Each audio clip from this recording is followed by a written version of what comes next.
How to fix a Nintendo old JoyCon. First, turn on a Nintendo. Look at your right JoyCon and take it off.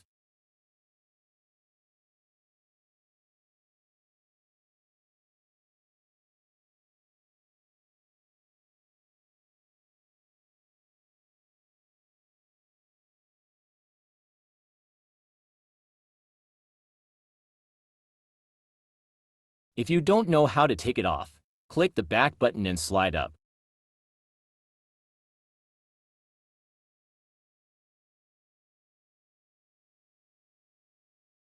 Do you see you have two red buttons, a green light and one black circle? I'm going to show you where they are. After I showed you, go to the black circle, very small circle, right? Make sure to hold that black circle. I'm not doing it because I already did it. Now, since the quick, try moving the JoyCon and pressing buttons. Now you can also put the JoyCon back to its place and play on both switches.